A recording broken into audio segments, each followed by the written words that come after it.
Good evening and welcome to Tucker Carlson Tonight. Happy Friday.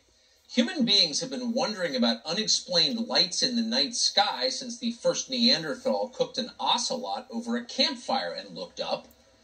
But in our age, in the modern age, fascination with UFOs really began in the summer of 1947. That's when a man called Mac Brazel found something very weird on his ranch in Corona, New Mexico. That's about 85 miles northwest of Roswell. Suspecting it might be debris from outer space, Brazel dutifully brought the pieces to a nearby military base. The next day, the base issued a press release confirming that the material was, in fact, from a flying disc, a flying saucer. News agencies around the world announced the shocking find. Flying saucers! Then, within hours, the U.S. military changed its assessment of what these pieces were. Brigadier General Roger Ramey, commander of the 8th Air Force, announced that, in fact, the debris from outside Roswell was nothing more than a weather balloon. Not a big deal, nothing extraordinary, certainly nothing extraterrestrial. Was General Ramey telling the truth about that? Well, it looks like he may have been. It may, in fact, have been a weather balloon. But that was not the end of the story. Over the past 75 years, the U.S. military has gathered evidence on a remarkable number of puzzling aerial phenomena, most of which were definitely not weather balloons. Unexplained flying objects have buzzed U.S. military bases, missile sites, ships, aircraft, submarines underwater, often at speeds and in directions that seem to defy any known human technology. The Pentagon has said next to nothing about any of this in public. Instead, it has consistently covered up these sightings. Virtually everything we know about UFOs has come from whistleblowers. By the time this show launched nearly 5 years ago, it was clear there was definitely something very odd going on in the skies above us. UFOs were not some crackpot theory cooked up on late-night radio. They were absolutely real. The question was, what are they exactly? Over the years, several powerful political figures in Washington, including Senator Harry Reid, have pushed the U.S. military to reveal all it knows about UFOs. But in every case, they have failed to dislodge that information. Then last year, Senator Marco Rubio of Florida inserted a demand for transparency into a federal appropriations bill. By the end of June 2021, the government was required to turn over its full assessment of UFOs. Just a few hours ago, that report finally came out, late on a Friday. We've only seen the public version so far, but here's what we can tell you. Government investigators seem sincerely baffled by what these things are. Today's report analyzed 144 separate sightings of UFOs by the U.S. military, but in only a single case could the government explain what it was. In that case, it was a large deflating balloon. The rest, the other 143, remain a complete and total mystery. So the most sophisticated military in the world has no idea what these things are or even how they move from place to place. Some of these aircraft, the report says, quote, appeared to remain stationary in winds aloft, move against the wind, maneuver abruptly, or move at considerable speed, all without discernible means of propulsion. So we do know that no government in the world possesses anything like this. No technology like this exists that we know of. The Pentagon seems fairly certain these are not Russian and they're not Chinese. So what are they? The report doesn't say. It notes only the obvious. UFOs, quote, clearly pose a safety of flight issue and may pose a challenge to U.S. national security, end quote. Well, for more on what that means, we go tonight to the single most informed source that we're aware of on this topic, Lue Elizondo, of the Pentagon UFO Task Force. He joins us tonight. Lue, thanks so much for coming on. So, Tucker, always my pleasure. First, what do you take from this? What have we learned? Well, this is certainly a historic moment for us, for our country, and I think for our military and our intelligence community. The government has formally and officially come out and informed Congress that these things are, A, they're real, and 2, that they're not ours, and that they seem to be performing, at least some of them, as you say, in remarkable ways. And I'll tell you something else that I find very interesting.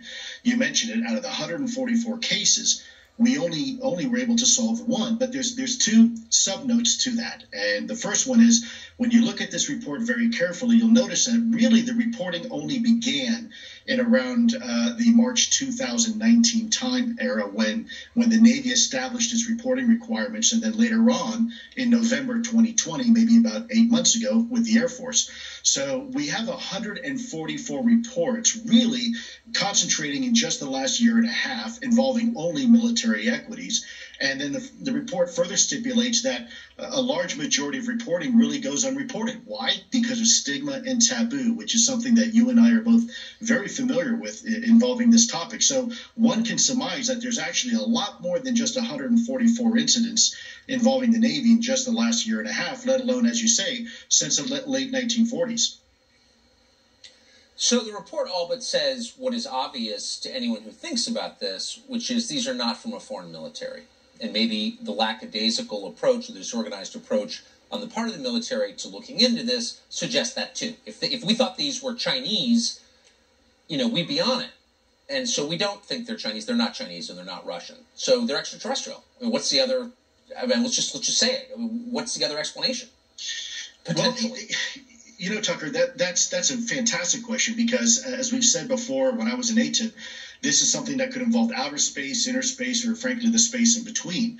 And that's why we've always said, let's keep all options on the table. The more we learn about quantum physics and this remarkable universe we live in, the more we realize that our current understanding of the construct of the cosmos is constantly changing. It's constantly evolving with new information, new knowledge that we get.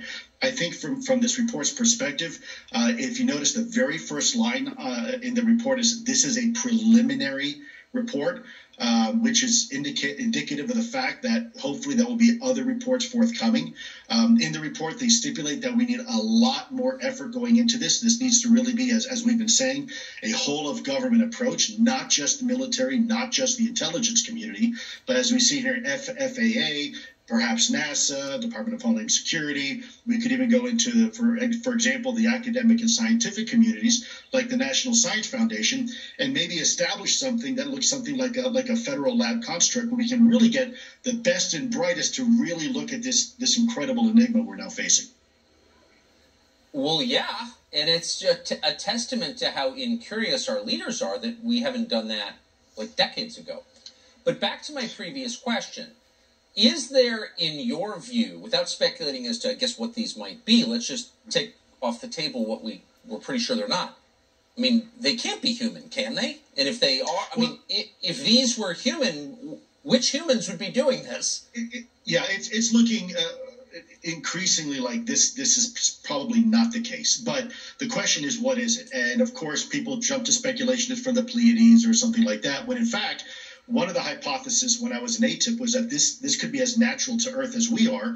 We're just now at a point where technologically we're advanced enough where we can begin to actually collect information on it and begin to try to figure out what it is. There's been other hypotheses that these things are possibly from underwater. And as outlandish as it may seem, there is some anecdotal evidence that supports all of these observations. So again, what we want to do is try to get as much data on the table as we can before we start eliminating what something. Of course, but let me just rephrase it without getting into all the theories. About, if it's not human, then it is something. I have no idea, but I'm just fixated on the idea that given the data we now have, it doesn't seem like these could be human. Have you heard, or from a human source, have you heard anybody offer up a plausible explanation for how human beings could be responsible for these sightings? No, and I'll share with you even a little bit more insight. When I've had my private communications with some of my former colleagues and some people that are still in Washington, D.C., the conversation that these being non-human vehicles and controlled vehicles, but still intelligently controlled by something or someone, is certainly not off the table. These are conversations that are absolutely occurring. But again, because as the report stipulates, because of stigma and taboo, no one's having this conversation really publicly yet. In fact, if you read, I think it's probably towards the end of the report, they say that our airmen still don't even want to have this conversation with colleagues because they fear retribution. And that's part of the problem, having this conversation. Yeah, this is becoming a country where no one can say anything that's obvious. And saying the obvious is a prerequisite for thinking and for advancement. And so I'm just so glad that you do. You're one of the few. Lue Elizondo, thank you for leading the way on this. Tucker, always my privilege. Thank you for having me.